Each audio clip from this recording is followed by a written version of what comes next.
Assalamualaikum kelas. Okey, kita mulakan dengan tajuk 9 hari ini, iaitu tajuknya adalah garis lurus. Okey, garis lurus ni itu masa kamu tingkatan 2, kamu ada belajar tajuk kecerunan. Okey, tajuk kecerunan ni di mana kamu mencari kecerunan garis lurus. Jadi tajuk 9 ni ianya adalah sambungan daripada kamu tingkatan 2 dulu. Okey, jadi cikgu ingatkan kamu sikit masa kamu tingkatan 2, kamu belajar tajuk kecerunan, macam mana kita nak cari kecerunan. Okey, kecerunan ataupun simbolnya adalah M.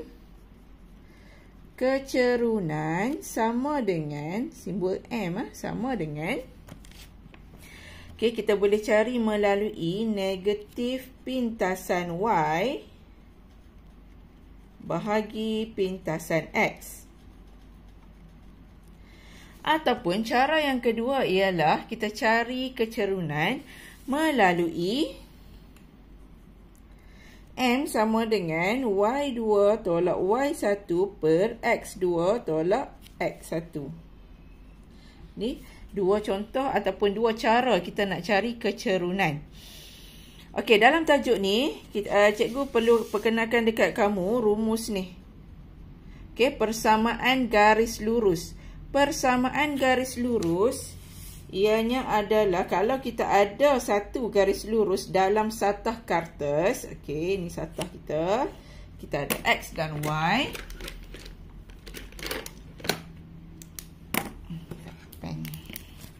Okey, kita ada X, kita ada Y, kita ada X.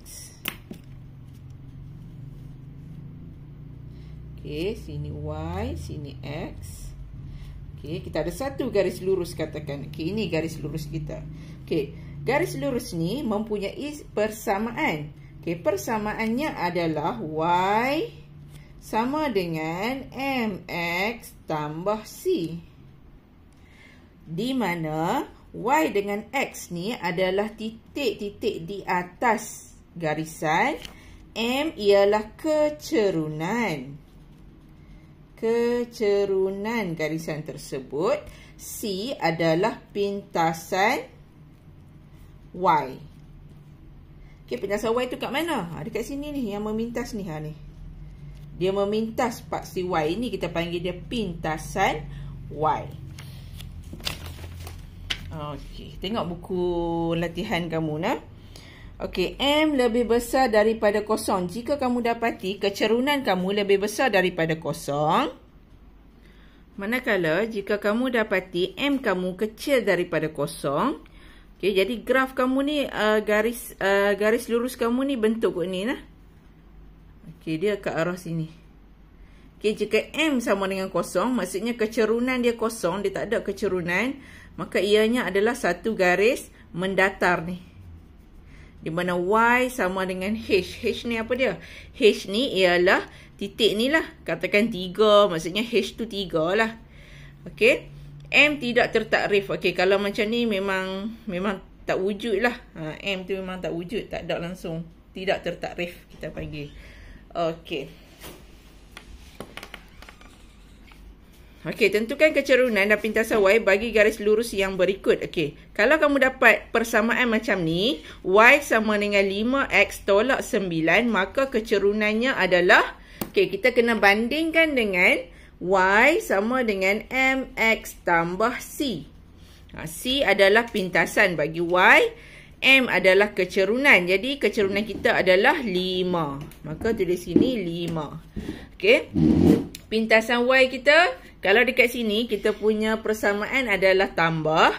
Okey, jadi pintasan Y kita adalah tolak kan. Dia tolak kan. Dia punya persamaan kita tolak. Maka pintasan Y kita adalah negatif 9. Itu kita kena buat perbandingan dengan persamaan asal kita. Persamaan umum kita.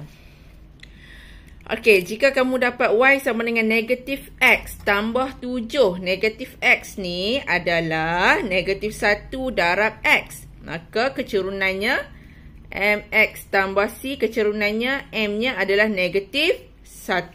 Jadi kecerunan sama dengan negatif 1. Pintasan Y sama dengan 7. Okey. Tengok soalan C.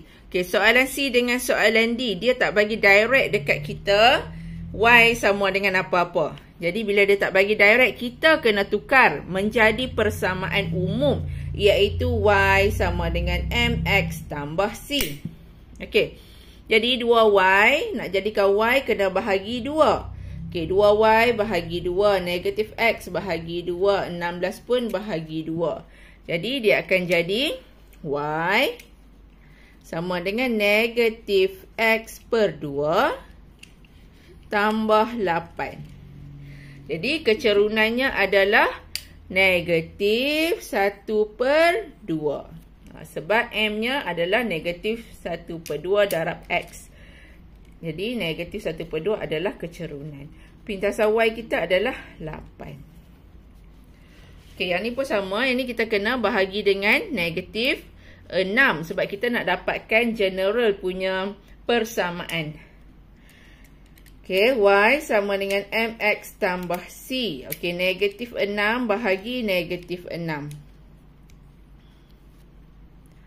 Okey, negatif 2X bahagi juga negatif 6. Dia kalau 1 bahagi negatif 6, semua kena bahagi dengan negatif 6. Yang ni pun bahagi negatif 6. Jadi apa yang kita dapat adalah Y sama dengan 1 per 3X. 1 per 3X ataupun X per 3. Okey, tolak. Positif dengan negatif jadi tolak. 7 per 6. Maka kecerunan kita adalah 1 per 3. Sebab sini adalah M. Okey, negatif 7 per 6 adalah pintasan Y. Tadi nak pasang. Aku rasa. Ini buat kecil, Ustaz. Ini buat kecil. Alhamdulillah. Okey, nombor 2 ni. Kita tengok nombor 2. Nyatakan nilai K dan nilai H bagi setiap graf garis lurus yang diberi. Okey, tengok nah. K duduk kat sini. X sama dengan K. Ni kan pasti X. Maka K kita sama dengan negatif 5. Okey, H ni pun sama dengan X. Dia tulis X sama dengan H. Maka H sama dengan 18. H sama dengan 18. Okey, B. Y sama dengan K. Ni pasti Y. Okey, K kita adalah 3. Okey, H kita adalah negatif 6. Okey. Latih diri 9.1b. Tuliskan persamaan garis lurus berikut dalam bentuk X per A tambah Y per B sama dengan 1 dan Y sama dengan MX tambah C. Okey, sebelum tu cikgu nak bagi tahu dekat kamu, kita ada tiga cara untuk kita tulis persamaan garis lurus. Yang pertama ialah Y sama dengan MX tambah C. Yang ni paling general, yang biasa sangat kita guna yang ni. Tetapi kita boleh juga menggunakan jenis yang ni. Yang kedua ni. AX tambah BX sama dengan C. Dan jenis yang ketiga, X per A tambah Y per B sama dengan 1. Ketiga-tiga ni kita boleh gunakan sebagai persamaan garis lurus. Jadi kita boleh tukar-tukar dia. Okey, kita tengok A. Soalan A, dia nak dalam bentuk X per A tambah Y per B sama dengan 1. Yang diberi adalah dalam bentuk AX tambah B, Y sama dengan C. Okey, jadi soalan A, 4X tolak 6Y sama dengan 36. Okey. Kita tulis nah. 4X tolak 6Y sama dengan 36. Kita nak jadikan dia ni, persamaan ni nak jadikan dia X per A tambah Y per B sama dengan 1. Tengok, 36 ni kita nak jadikan dia 1. Kedudukan dia ni X. Yang pertama ni ada X. Per dengan something nombor tau. A ni adalah nombor. Okey, kemudian Y. Okey, sebutan yang kedua kena ada Y. Kemudian dekat sini sama dengan 1. Jadi 36 ni nak jadikan dia 1, kita kena bahagi dengan 36. Jadi 36 bahagi 36. Jika ada satu persamaan, apabila di sebelah kanan kita bahagi 36, maka di sebelah kiri juga kita akan bahagi dengan 36. Okey, setiap satu sebutan kita bahagi dengan 36. Jadi 4 bahagi dengan 36, kita dapat 1/9. X per 9. 1 darab X, X lah. Kita tak tulis 1X. Tolak Y per 6. Sama dengan 1. Dah jadi dah. X per A. Ni. X per A maksudnya A-nya adalah 9. Y per B. B-nya adalah 6. Dan 1. Okey. A dengan B ni boleh berubah-ubah. Ianya adalah pemalar yang boleh berubah-ubah. Okey.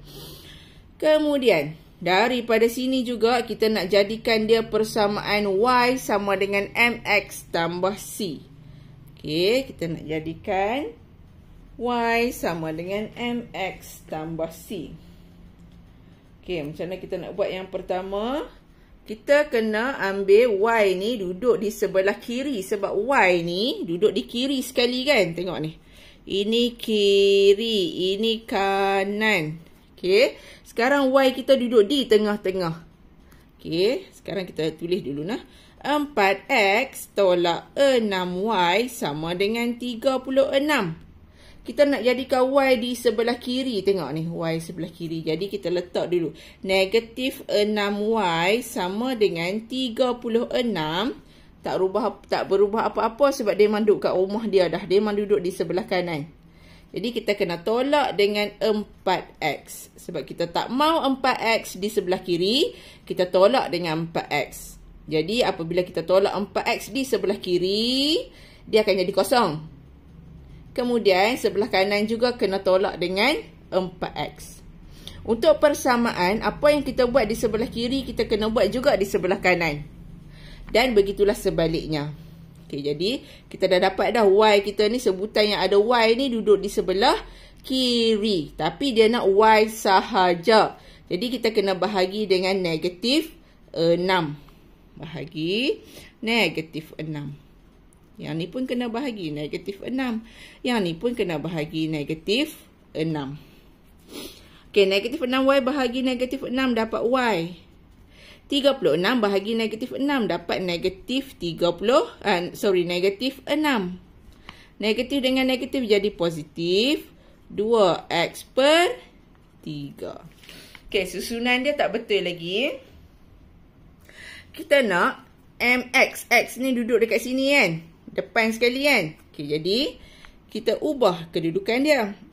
Y sama dengan 2X per 3 tolak 6. Ini cuma ubah kedudukan sahaja. Dia masih lagi berada di sebelah kanan. Jadi kita tak ubah negatif positif dia. Kita tak ubah apa-apa. Okey. Okey. Seterusnya. Soalan B. Okey. Ni kita nak jadi. Ni sama saja macam yang atas ni. Macam A.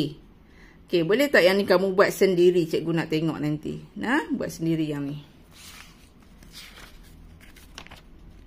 Okey, kita teruskan pergi ke ni lah muka surat 57. Okey, 57. Tuliskan persamaan garis lurus berikut dalam bentuk AX tambah BY sama dengan C dan Y sama dengan MX tambah C. Okey, AX tambah BY sama dengan C. Daripada persamaan yang macam ni, kita nak jadikan persamaan yang macam ni. Okey, jadi macam mana yang kita buat adalah kita cari persamaan, kita cari gandaan sepunya. Nah, gandaan sepunya bagi penyebut dia ni. 3 dengan 4. Maksudnya kita kena samakan penyebut dia dulu. Okey, negatif X per 3 tambah Y per 4 sama dengan 1. Okey, pertama sekali kita kena samakan penyebut dia dulu. Nah, baru kita boleh darab. Kita jadikan dia pecahan tunggal. Okey, kita samakan penyebut dia dulu. Okay, jadi X per 3 darab 3 kena darab dengan 4. Okay, bila bawah darab 4, atas pun darab 4. 4 darab 3, yang atas pun darab 3. So, dia akan jadi negatif 4X tambah 3Y per 12. Okay, ini yang kita panggil dia pecahan tunggal. Sama dengan 1. Kena jadikan dia pecahan tunggal dulu. Okay, kemudian kita tak mau 12 ni sebab kita nak dia dalam bentuk AX tambah BX sama dengan C. Jadi kita tak mau ada pecahan dekat bawah ni. Okay, jadi kita hapuskan pecahan ni dengan mendarab 12 di sebelah kiri. Ini kiri, ini kanannya. Okay, jadi kita darab dengan 12. Bila belah kanan darab 12, ni 3 lah. Bila belah kiri darab 12, maka dia akan hilanglah 12 ni. Sebab 12 dengan 12 ni dia akan potong. Jadi bila belah kiri darab 12, belah kanan juga akan darab dengan 12. Negatif 4X tambah 3Y sama dengan 1 darab 12. Sama dengan 12. Negatif 4X tambah 3Y sama dengan 12. Jadi inilah persamaan dia yang serupa dengan AX tambah BX sama dengan C. Yang pertama ada X. Sebutan yang kedua ada Y. Sama dengan ni 12 nombor C. C ni adalah satu pemalar. Maknanya satu nombor lah. Okey, dah dapat dah dalam bentuk macam ni untuk yang ni lah. Nah. Okey, kemudian kita nak daripada sini, kita nak jadikan dia Y sama dengan MX tambah C. Okey, jadi macam mana kita nak buat?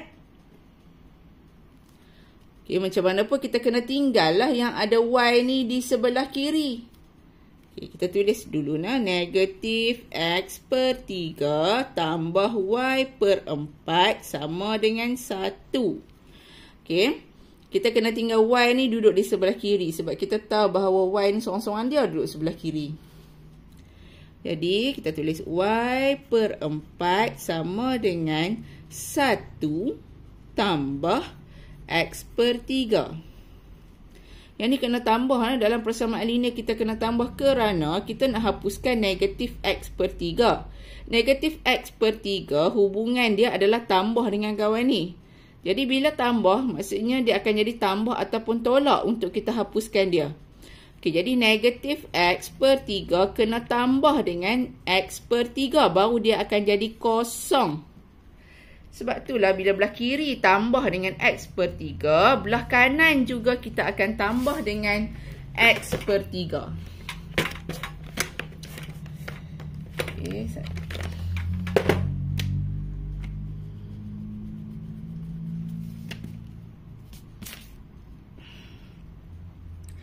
Okey, bila kita dah tambah dah ni, kita kena jadikan dia pecahan tunggal. Oh, tak perlu. Tak perlu pun tak apa lah. Tak payah jadikan dia pecahan tunggal. Yang penting sekali belah sini kena ada Y sahaja. Jadi macam mana kita nak jadikan dia belah sini ada Y sahaja? Kena darab dengan Y. Sebab bila kita darab dengan Y, darab dengan 4. Dalam kepala nak kata 4 tapi sebut Y. Okey, bila kita darab dengan 4, kita akan potong-potong. So, dia tinggal Y sahaja. Jadi, Y, 4 yang kamu darab ni kamu tak payah tulis dah. Sebab dia memang akan tinggal Y sahaja. Y sama dengan 1 tambah X per 3 darab dengan 4. Maksudnya, kedua-dua sebutan ni kamu kena darab dengan 4. Sebab belah kiri kita darab dengan 4 tadi, maka sebelah kanan juga kita kena darab dengan 4. 1 darab dengan 4, kita dapat 4. X per 3 darab 4, kita dapat 4X per 3. Okey, tak cantik lagi persamaan kita. Sebab kita nak Y sama dengan MX tambah CX duduk di depan. Okey, jadi kita cuma tukarkan kedudukan dia. 4X per 3 tambah 4. Tambah sebab 4 ni adalah positif. Okey. Cikgu nak kamu try soalan B. Kalau apa-apa boleh WhatsApp cikgu. Okey. Seterusnya, AX tambah BY sama dengan C. Nah, kita nak dalam bentuk ni pula. Okey, diberi Y sama dengan 2X tolak 8. Sekarang ni kita nak dia ni, okey, persamaan ni dalam bentuk AX tambah BX sama dengan C. Okey, kalau untuk soalan macam ni senang, kita ubah kedudukan sahaja. Okey, yang mana ada X nak letak depan, sekali nak letak di sebelah kiri. Okey, jadi yang kita ada adalah Y sama dengan 2X tolak 8. Kita nak 2X ni duduk di sebelah kiri. Kita tak mau di sebelah kanan. Maka di sebelah kanan ni kena tolak dengan 2X. Sebab kita tak mau dia, kita tolak 2X secara maya. Maya ni kita tak tulis. Jadi bila belah kanan tolak dengan 2X, sebelah kiri juga kena tolak 2X. Jadi dia jadilah negatif 2X. Tambah Y. Y ni memang dah ada di sebelah kiri. Tambah Y. Sebab apa tambah? Sebab Y dia positif.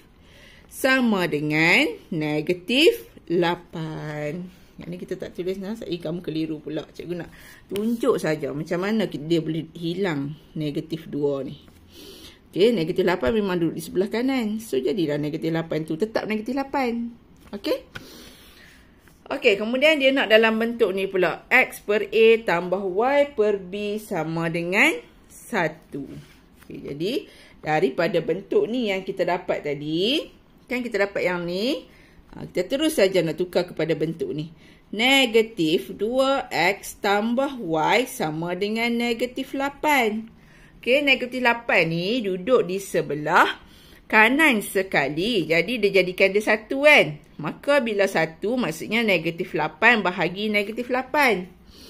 Jadi ini bahagi negatif 8. Bila 1 sahaja bahagi negatif 8, semua sekali bahagi negatif 8. Okey, kita dapat apa? Negatif 2 bahagi negatif 8. X per 4. Positif dengan negatif jadi negatif. Y per 8. Sama dengan 1. Okey, soalan yang bawah ni cikgu nak kamu cuba sendiri. Dah boleh WhatsApp cikgu kalau kamu ada masalah. Nah. Okey, Assalamualaikum.